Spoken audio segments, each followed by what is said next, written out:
Kumusta? Sa panahon ngayon, ang hirap humabol, di ba? Oo nga parang ang bilis ng lahat. Tapos, parang laging may bagong impormasyon, bagong pressure. Kailangan magdesisyon agad-agad.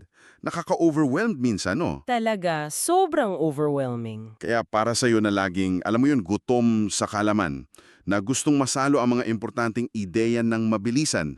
Pero may lalim. May hinanda kaming pagsisid sa isang material na tingin namin akma sa hamon na yan. Sounds interesting. Ano yan? Galing ito sa mga sipi ng librong Wisdom in the Storm, Mastering Decisions When Uncertainty Strikes. Ang nagsulat, si Chris R. Villasis. Si Pastor Villasis. Oo. Mahigit 25 taon na siyang missionary pastor dito sa Pilipinas. Kaya yung mga pananaw niya, merong kakaibang timpla eh. Tama. Pinagsasama niya yung practical na karanasan sa pamumuno tsaka yung mga prinsipyong may mas malalim na ugat. Exactly. So, ang mission natin ngayon, himayin natin yung pinakapuso ng libro. Yung ideya na ang tunay na husay sa paggawa ng desisyon, lalo na kapag maalon ng sitwasyon yung magulo, hindi lang daw yan nakasalalay sa bilis o sa dami ng data na hawak mo. So hindi lang pala sa dami ng alam. Hindi raw. Mas mahalaga daw yung discernment. Ito yung malalim na pagkilatis na nakatanim sa karunungan at matibay na prinsipyo. Okay? Simulan na nating tuklasin to. Sige. Kasi ang titingnan natin dito ay kung paano niya pinagtagpi yung mga practical na strategiya sa leadership tapos yung mga aral na may spiritual foundation. Oh. Interesting mix. Oo. Ang goal, isang mas matibay, mas makabuluhang paraan ng pagharap sa mga desisyon, lalo na pag di ka sigurado.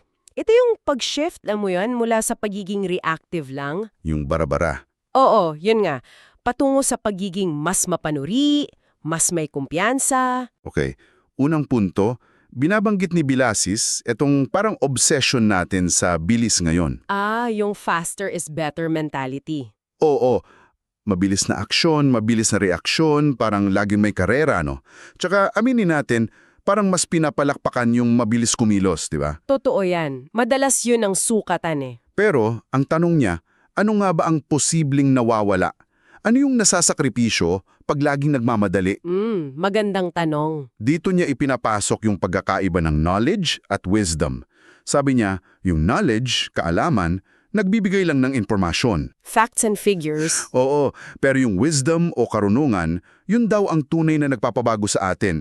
Kasi madalas, ang dami nating alam na facts, no? Information overload. Pero hindi natin alam kung anong gagawin dun sa info o ano ba talagang halaga nun sa mas malaking picture. Parang sa social media lang, ang daming hot takes, pero... Pero konti lang ang may tunay. Nalalim. Gets ko. Ayun. At napakahalaga niyan para sa iyo na nakikinig. Kasi yung mga desisyong minadali, halimbawa, nag-hire ka ng tao para lang mapunon agad yung pwesto.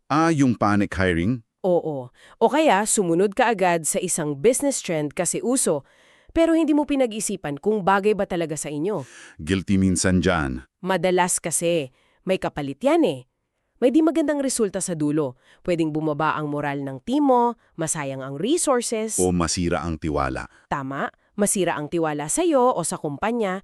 At nangyayari to kasi, tulad ng sabi mo, mas pinapalakpakan yung bilis kesa sa paglalaan ng oras para magnilay, para kumilates.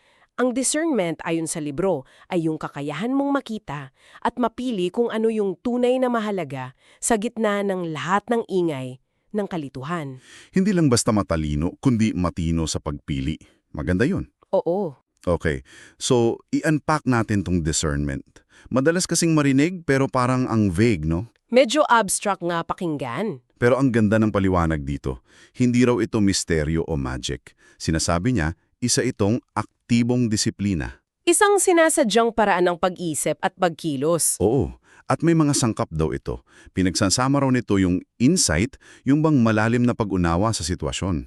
Yung pag-gets mo talaga sa nangyari? Tapos restraint, yung katayahang magpigil. Hindi bara-bara, hindi agad-agad sumusugod. Pagtitimpe. Importante yan. Saka pangatlo, moral clarity. Yung malinaw na alam mo kung ano ang tama at mali base sa prinsipyo mo. Yung hindi ka nalilito sa kung ano dapat. Ginamit niya yung analogy ng piloto sa gitna ng fog. Kailangan mo raw ng instruments, which is yung data mo. Okay. Kailangan mo ng gumaganang makina. Yun yung skills mo, yung kakayahan mo. Makes sense. Pero higit sa lahat, kailangan mo raw ng steady na kamay at malinaw na mapa.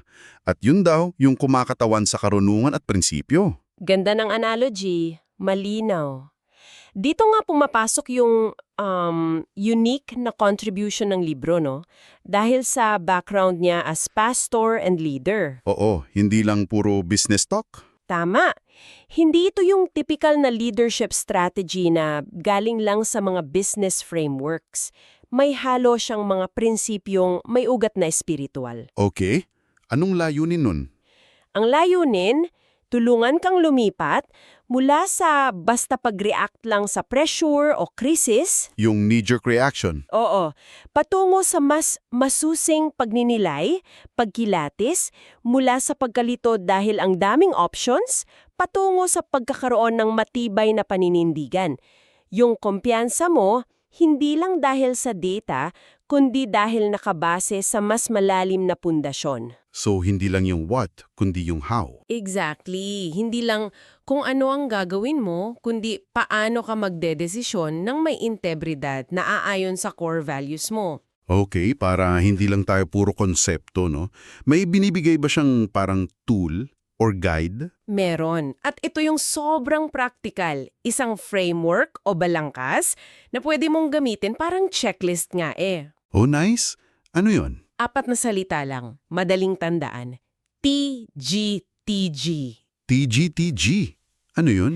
Truth, goodness, timeliness, at godliness. Okay, truth, goodness, timeliness, godliness. Paano to gamitin? Bilang gabay bago ka gumawa ng mahalagang desisyon, tanungin mo raw ang sarili mo. Okay, sige. Una, truth. Eto bang gagawin ko? Etong plano, nakabase ba sa katotohanan? Honest ba yung paglalahad nito? O may tinatago ba tayo? May dinadaya? Okay. Check for honesty and facts. Gets. Pangalawa. Goodness, kabutihan. Ang desisyon bang ito, mapoprotektahan ba nito yung dignidad ng mga taong involved? Makakabuti ba sa mas marami? O para lang sa pansariling interest? Malalim yon. Pangatlo. Timeliness. Pagiging napapanahon. Ito ba talaga yung tamang oras para umaksyon? O baka mas okay kung madihintay muna? Magmamasid pa. Maghahanda ng mas maigi. Oo nga. Minsan yung timing yung susi. Totoo.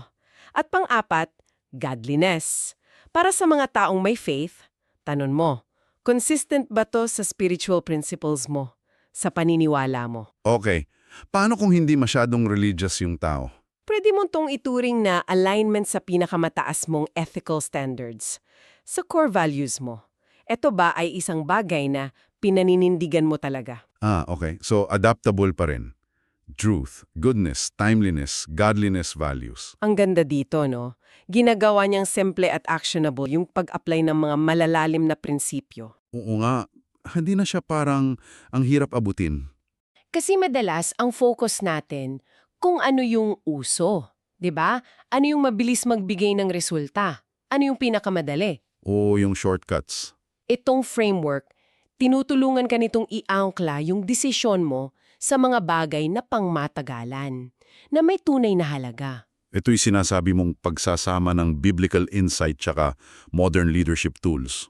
Oo, perfect example to. Pinapakita na hindi sila kayangang maging magkahiwalay, pwede silang mag-complement.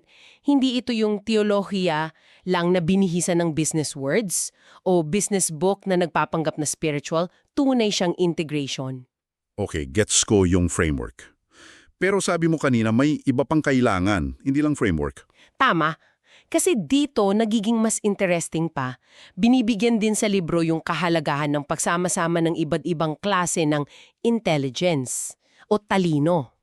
Hindi lang yung pang-akademiko. Hindi lang, kasi madalas ang focus natin yung cognitive intelligence, yung IQ, galing sa pag-iisip, pag-analisa ng data, problem solving. Standard yan. Pero sabi dito, kulang pa yan. Kailangan din daw ng mataas na emotional intelligence, yung EQ. EQ. Yung pag-intindi sa feelings. Oo, kakayahang umunawa at mamahala ng sarili mong emosyon, pati ng emosyon ng iba. Okay. IQ, EQ, ano pa? At yung pangatlo, na hindi madalas mapag-usapan sa corporate world, spiritual intelligence, SQ. SQ. Ano naman yun? Yung pagkakaroon ng malalim na espiritual na pananaw, Hmm. ng purpose, Hmm. ng moral compass. Wow. IQ, EQ, SQ. Bakit daw kailangang pagsama-sumahin tong tatlong to? Kasi ang argumento niya, ang tunay na karunungan hindi lang galing sa utak eh. Kailangan din ng puso. At ng espiritu. Yung EQ, yun ang tumutulong sa'yo na makita at maramdaman yung epekto ng desisyon mo sa tao, yung human element. Dito pumapasok yung empathy, yung mas magandang communication, relationship building. Mahalaga yun, lalo na sa leadership. Sobra. Tapos yung SQ naman, yun ang nagbibigay sa'yo ng matibay na moral compass. Yung batayan mo ng tama at mali na hindi basta-basta nayayanig ng pressure o ng sitwasyon. Yung non-negotiables mo. Oo, dito galing yung conviction mo, yung bakit mo ginagawang isang bagay. At syempre, andyan pa rin yung IQ para sa critical thinking, sa analysis, sa strategy. Gets. So parang three-legged stool. Pwede. Kapag napagsama-sama mo raw tong tatlo, IQ, EQ, SQ, mas nagiging buo, balanse at matatag yung pagdedesisyon mo. Pati yung pamumuno mo. Naalala ko tuloy yung kwento ni Haring Solomon, no? Yung humiling siya ng karunungan imbes na yaman. Oo nga. Patunay lang na matagal lang alam tong konsepto na to, hindi lang siguro natin binibigyan ng pangalan na EQ, SQ noon. Tama, holistic approach talaga sa talino at leadership. Okay. So kung hindi lang bilis, kita o data ang sukatan at kailangan pala ng discernment na sinusuportahan ng IQ, EQ at SQ, paano ngayon natin susukatin ang tagumpay? Kasi hinahamon tayo ng libro na lumayo sa usual metrics yung profit, market share. Oo, may mas malalim daw na sukatan. Ano kaya yun? Kung i-connect natin to sa bigger picture, ang suggestion, baguhin natin yung mga tanong na tinatanong natin sa sarili natin pagkatapos ng isang project or desisyon. Imbes na. Imbes na, naabot ba yung target o kumita ba tayo lang? Idagdag natin yung mga tanong na, sa proseso ba ng pag-abot nito, napanatili ba natin yung dignidad ng bawat taong involved? Dignidad? Napatibay ba nito ang tiwala? Sa loob ng team, sa labas? Tiwala. Critical yan. Ang resulta ba at yung paraan ng pag-abot nito? Consistent ba sa core lives natin? Sa mga prinsipyong pinaninindigan natin? So hindi lang resulta, pati proseso. Oo, ang tagumpay daw na nakaugat sa karunungan at prinsipyo, ayon kay Villasis, ay yung nagiiwan ng pangmatagalang positibong epekto. Hindi lang sa spreadsheet makikita. Hindi lang. Nararamdaman daw yan sa kultura ng organization, sa quality ng mga relasyon, sa personal sense of integrity mo, sa purpose mo. Ito yung klase ng tagumpay na hindi basta-basta nawawala, kahit magbago pa yung panahon o yung external metrics. Pangmatagalan. Ang tunay na sukatan daw ay yung kakayahan mong gumawa ng desisyon na may prinsipyo, naka-align sa mas mataas na layunin at lumilikha ng lasting positive impact. Parang ang hirap abutin yan sa araw-araw. Mukha ngang challenging. Paano ko sisimulan to? Well, ang maganda, hindi lang teorya ang libro. May mga simple at practical na hakbang din siyang binibigay para mahasa mo tong discernment muscle mo. May exercises pala. Okay yan. Oo, halimbawa, isang payo niya, bago ka gumawa ng isang malaki o mahirap na desisyon, huminto ka muna sandali. Kahit 2 minuto lang daw. Pause button. Oo. Ang layunin, kilalanin mo muna at pangalanan kung ano yung mga emosyong nangingibabaw sa sitwasyon tsaka sa sarili mo. Takot ba? Excitement? Galit? Emotional check-in. Sinasabi niya, itong simpleng pag-pause at pag-acknowledge, nakakabawas daw yan ng mga padalos-dalos na desisyon, yung mga reactive mistakes. Makes sense, para hindi ka dinadala ng emosyon lang. Isa bang suggestion, subukan mo raw magtalaga ng tinatawag na red team. Red team? Ano yun? Parang kalaban? Hindi naman kalaban. Pwedeng isang tao lang or isang maliit na grupo. Ang trabaho nila, magbigay ng critical na pagtingin. Questionin yung mga plano mo, yung mga assumptions mo. Parang devil's advocate. Ganun nga. Ang goal nila, tulungan kang makipa yung mga posibleng butas, mga risks, mga alternatives na baka di mo napapansin kasi Kasi in love ka na sa idea mo. oo, o masyado kang optimistic. Sabi niya, mahalaga raw na may safe space para sa maayos na pagtutulo o dissent, para mas matibay yung plano. Magandang practice yan. Dagdag pa dyan yung talagang paggamit ng TGTG framework, yung 4 na tanong. Yung parang scorecard. Oo, bago mo i-finalize yung plano, check mo muna. Pasado ba sa truth, sa goodness, sa timeliness, sa godliness or values? Simple check lang. Simple lang. Pero kung may bagsak sa isa, sign yun na kailangan mo nang i-pause, i-revisit. Hindi kailangang komplikado. Okay. May iba pa.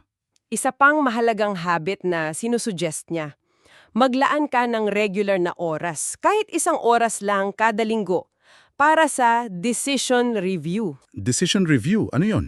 Balikan mo yung mga importanteng desisyon na ginawa mo recently, ano ba naging resulta, ano natutunan mo sa proseso, ano yung pwede mong gawin ng mas mahusay next time. Parang reflection time. Oo, kasi ang punto ng lahat ng ito, yung discernment, hindi yan fixed trait na meron ka o wala ka. Kakayahan yan kasanayan. Parang muscle. Tama. Parang muscle na kailangang regular na iensayo para lumakas. Para maging natural na parte na ng pag-iisip at pagkilos mo. Imbes na laging nasa react mode ka lang. Okay, so ano yung pinaka-takeaway natin dito? Kung ibubuod natin yung mga ideas from Wisdom in the Storm. Para sa akin, ang pinakamensahe, Sige. sa mundong sobrang ingay, sobrang bilis, pabago-bago, ang kailangan mo para makagawa ng matalinong desisyon ay hindi lang dagdag na bilis o mas maraming data, Kailangan mo ng mas malalim na karunungan. at mas matalas na discernment. Ayon, nakita natin yung TTG framework bilang practical na gabay. Tapos yung kahalagahan ng pagsasama ng IQ, EQ at SQ. Talas ng isip, init ng puso, tibay ng spirito. At para sa iyo na nakikinig, importante tang tandaan, hindi lang to para sa mga CEO o mga boss lang. Pwede sa lahat. Oo, napakalawak ng application nito.